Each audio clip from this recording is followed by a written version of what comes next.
हरतालिका तीज के दिन फुलेरे का दर्शन करें। फुलेरा किस तरह से बनाया जाता है, इसी पत्ती लगाना चाहिए, कैसा फूल, हमको ये प्रश्न कल यहाँ से जाने के बाद आ चुका था सीहोर के ऑफिस में। और उसके बाद हमने पंडितों को कहा था कि एक फुलेरा तैयार कर रखें और उस फुलेरे का दर्शन सभी को लाइव कराएं, जिससे घर पर या मंदिर में आप शिव जी की जब आराधना करें तो उसके ऊपर फुलेरा बंधा होना चाहिए।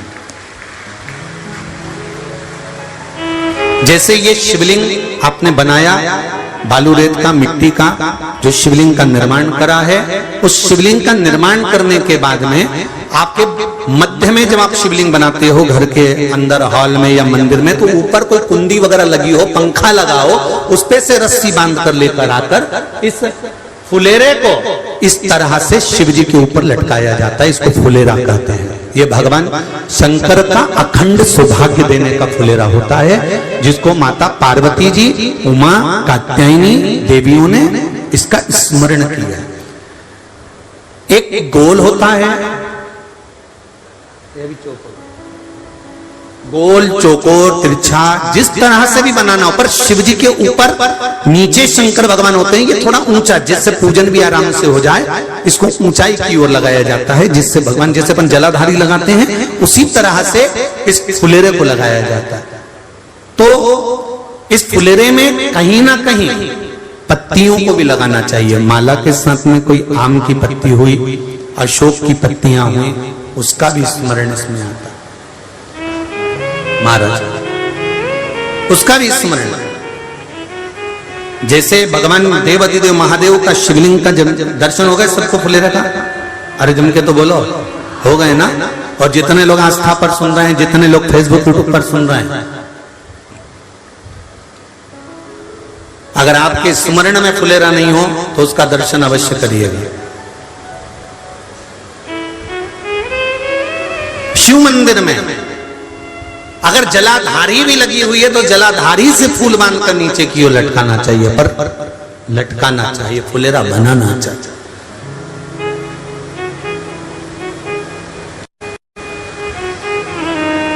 सात फल हैं फुलेरा के।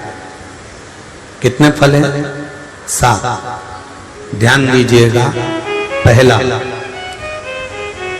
फुलेरा जो नारी व्रत करती आती है और व्रत कर्म उसका चलता रहता है, उस व्रत कर्म के अंतर्गत मान लो किसी कारणवश बीमारी में, कोई गमी के अंतर, कोई सूतक सावड़ के अंतर्गत अगर नारी पूजन नहीं कर पाती है, पूजन नहीं कर पाई और उसने केवल फुलेरे का दर्शन ही कर लिया, अपने पलंग पर पड़ी पड़ी भी फुलेरे का दर्शन कर लिया है, तो नारी को हरतालिका तीज के व्रत का फल प्राप्त हो जाता है। 7 फल हैं भगवान शंकर के हरतालिका तीज के फुलेरे का। पहला फल व्रत का मूल। दूसरा, यदि कोई नारी आई और उसके संतान नहीं, 10 साल, 8 साल, 5 साल, 6 साल, 7 साल, 12 साल, 15 साल हो गए, उस फुलेरे का मात्र स्मरण कर कर एक पुष्प भी उसने अगर हल्दी कुंकू का लगाकर उस फुलेरे का टच कर कर भगवान शिव के पावन चरणों में रख दिया है और विनती कर कर गई है, तो अगला फुलेरा वो खुद बनवाती है, उसकी गोदी में संतान आ ही जाएगा।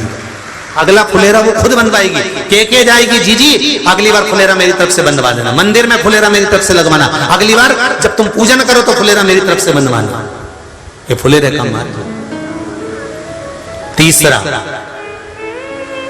महाराज हम कोई दान, गौदान, हरतालिका तीज की किताब है आपके यहाँ, जो लोग पढ़ते होंगे हरतालिका तीज की किताब, उसमें लिखा है ब्राह्मण देव को ये दान देना है, ऐसा दान देना है। अब कोई गरीब है, कोई साधारण है, नहीं है किसी की कैपेसिटी, नहीं दे सकता, तो क्या होता है? तो कहा हम गौदान नहीं कर पाते, हम स्वर्ण दान नहीं कर पाते, हम वस्त्र दान नहीं कर पाते, हम मुद्रा दान नहीं कर पाते, हम अन्नदान नहीं कर पाते, हम ये सारे दान अगर नहीं भी कर पाते हैं तो शिव महापुराण की कथा कहती है तीसरा फल फुलेरे का है कि मात्र फुलेरे का दर्शन स्पर्श कर लेने से सारे दानों का पुण्य फल प्राप्त हो जाता है। यह तीसरा फल फुलेरे। अब हरतालिका तीज का फुलेरे का चौथा महत्व है महाराज। चतुर्थ महत्व हरतालिका तीज के फुलेरे का है जो कुंवारी कन्या हरतालिका व्रत करती है, पहली बार जो हरतालिका तीज का व्रत करती हैं या हरतालिका तीज का उद्यापन कर देती हैं या किसी कारणवश शरीर ऐसा नहीं रहा कि बिना पानी के नहीं रह सकती, तो 2 बूंद अगर उन्होंने पानी भी पी लिया है या कोई कारणवश एक कुछ गलती हो भी गई है तो मात्र फुलेरे का दर्शन कर लेने से वो गलती शंकर स्वीकार कर उसको क्षमा कर देते हैं। ये चतुर्थ भाव के अंतर्गत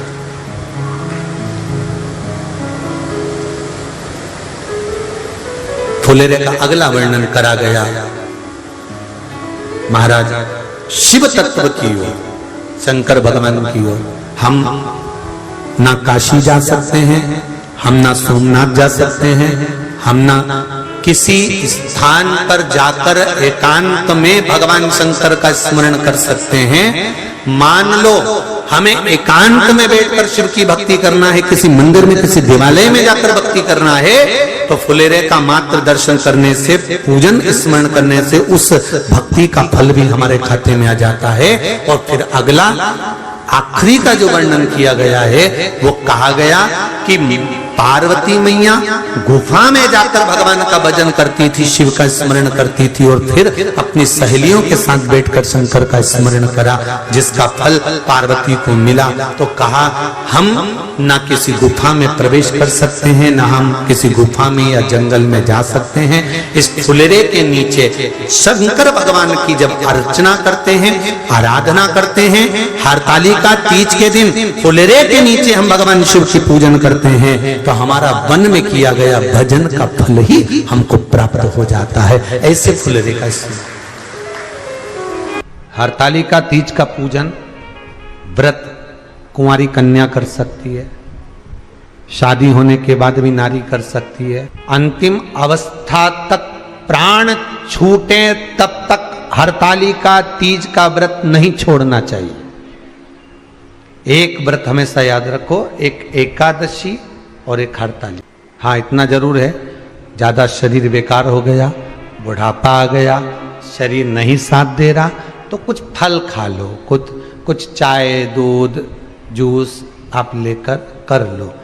इतना भी नहीं बने, शरीर बहुत ही बेकार हो गया, तो आप एक समय फल का फलहार धारण कर लो, ठीक है। पर हरतालिका व्रत करने वाली माताएं भले उद्यापन कर दे तो उस व्रत को थोड़ा हल्का कर लो। उद्यापन करा मतलब तुमने व्रत को हल्का कर लिया, थोड़ा हल्का कर सकते। हरतालिका तीज का जो व्रत का उद्यापन करते हैं उसमें 5 चीज रखते हैं ना, 5 कपड़े स्त्री के, 5 कपड़े पुरुष के, 5 तरह का अनाज, 5 तरह का फलहार, 5 तरह का फल। तो 5 तरह का जो फल रखाता है हरतालिका तीज के उद्यापन में, दुनिया के लोग उस 5 तरह के फल को केला गिन ले, पपीता गिन ले, मौसम्बी गिन ले और अनार गिन ले, संतरा गिन ले, सब कुछ गिन लेते हैं, पर उस 5 तरह के फल में धतूरे को नहीं गिनते। पर शिव कथा में वर्णन आता है, हरतालिका तीज के उद्यापन में लिखा हुआ है सबसे पहले 5 फल अगर गिनना है तो उसमें पहले धतूरे को गिनो, क्योंकि शंकर को वो प्रिय होता है, शंकर उसको स्वीकार कर लेता है। और धतूरा शंकर भगवान को क्यों चढ़ाया जाता है उसका प्रसंग आपको पहले भी कहा, आज फिर कहते हैं। धतूरा जब हम भगवान शंकर को समर्पित करते हैं तो हमारा कोई कार्य अटक रहा होता है, जिस कार्य को बार बार एग्जाम में बैठ रहे हो, बार बार परेशान हो रहा है, बार बार इंटरव्यू देने जा रहे हो, नहीं हो रहा, एक बार धतूरे को हृदय से भगवान को प्रेम से, करुणा सागर मेरे शंकर को दिल से एक बार वो धतूरा भगवान से विनती कर कर उसको चढ़ाओ तो सही, भगवान तुम्हारा कार्य सफल कर देगा। पर दिल से चढ़ाना, हृदय। हरतालिका तीज की पूजन करने वाले को चाहिए कि बालू का, मिट्टी का शिवलिंग बनाना चाहिए। फुलेरा जो बनाया गया है ऊपर शंकर जी के ऊपर लटकाने के लिए, टांगने के लिए उसके नीचे शिव, पार्वती, गणेश जी की सुंदर बालू की मूर्ति बना लेना चाहिए, पार्थिव लिंग का निर्माण कर लेना चाहिए, शिव की आराधना करना चाहिए, जो फल आपके पास में हो शंकर को समर्पित करना चाहिए, पूजन करना चाहिए, आराधना करो।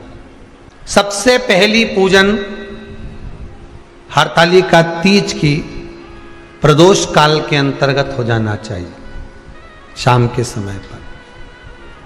प्रयास करो प्रदोष काल के समय पर पहली पूजन हो जाए तो ज़्यादा अच्छा। पर लोगों की आदत रहती है कि 8 बजे तक, 8:30 बजे तक, 9 बजे तक पहली पूजन करें, फिर दूसरी आराम से, फिर तीसरी, फिर आराम से, फिर चौथी। तो ऐसा सब अपने अपने हिसाब से। पर शास्त्र रीति कहती है कि प्रदोष का जो समय होता है, प्रदोष काल जो होता है, शाम का जो समय होता है, उस समय पर हरतालिका तीज की पहली पूजन हो, जिससे आपका स्मरण चित्त शंकर भगवान में उस घड़ी, उस पल, उस क्षण में आप शिव के हो जाएं और शंकर आपका हो जाए। हाँ, अगर किसी के आने में देरी हो, कोई आ नहीं पा रहा है, बहुत देरी हो रही हो, तो हरतालिका पूजन व्रत वर्णन करता है कि शिवलिंग का निर्माण, पार्वती जी की मूर्ति का निर्माण, गणेश जी का निर्माण और फुलेरा जो बनाया हुआ है, ये प्रदोष काल के पहले बंधकर तैयार हो जाना चाहिए। प्रदोष काल के अंतर्गत फुलेरा नहीं बनना, फुलेरा पहले बन जाना चाहिए। और बहुत विशेष बात ध्यान रखिए हरतालिका तीज की, कि शंकर जी का जो अपने स्वरूप बनाया है, पाटे में, थाली में, चौकी पर, चौरंग पर जो स्वरूप बनाया है, वो पहले नहीं रखना है। पहले क्या बांधना है? फुलेरा। पहले फुलेरा बांधिए, उसके बाद उसके नीचे शंकर जी को रखिए। कई अब जो हरतालिका तीज का पूजन करते हैं तो उनके लिए हो गया, अब दूसरे के लिए भी सुन ले। जो नारी हरतालिका तीज का पूजन नहीं करती, व्रत नहीं करती, साधना नहीं करती, उसके लिए भी कहा गया कि आप अगर ये व्रत नहीं करते हो तो एक कार्य जरूर करना, कहीं पर फुलेरा बंधा हो, हरतालिका की पूजन हो रही हो, 5 मिनट 10 मिनट निकालकर अपने आसपास के किसी पौधे में से पत्तियां लेकर या पुष्प लेकर, 5 वृक्ष की पत्ती या 5 वृक्ष के पुष्प लेकर शंकर भगवान को जब पूजन हो रही हो, 5 मिनट माताएं जब पूजन कर रही हों, तब आप भी उस पुष्प को, उस पत्तियों को शंकर को समर्पित कर सकते हो। ये नहीं चढ़ा सकते तो 5 फल नहीं चढ़ा सकते तो 5 कुछ भी पुष्प आदि का आप शिव को समर्पित कर दो। पर क्यों चढ़ाया जाता है, किस लिए चढ़ाना चाहिए? तो कहा कन्या स्त्री अगर मान लो हरतालिका का व्रत नहीं करती, पूजन नहीं करती, आराधना नहीं करती, तो वो कन्या, वो नारी, वो स्त्री, वो पुरुष कार्य तो बहुत करेगा, दुकान भी 4 चलाएगा, व्यापार भी बढ़ाएगा, पर संपदा को जोड़ नहीं पाएगा। 1 रुपए कमाएगा, 1.25 रुपए खर्च वाला काम चलेगा। हस्त नक्षत्र में जो तृतीया पड़ती है, हस्त नक्षत्र के अंतर्गत जो तृतीया का महत्व कहा गया है, वो संपदा को बढ़ाती है, मनोकामना को पूर्ण करती है। इस नक्षत्र के अंतर्गत जो तृतीया आती है, वो मनोकामना को पूर्ण कर कर चली जाती है। इसलिए शिव की आराधना के लिए प्रथम माने। हस्त नक्षत्र में किया गया दान, हस्त नक्षत्र के अंतर्गत तृतीया के दिन किया गया पुण्य, हस्त नक्षत्र में तृतीया के दिन किया गया श्रृंगार, हस्त नक्षत्र में तृतीया के दिन करा गया अपना सुंदर सिंदूरा, भगवान का आनंद। 5 तरह के वस्त्र, 5 तरह के स्त्री के वस्त्र, पुरुष के वस्त्र, 5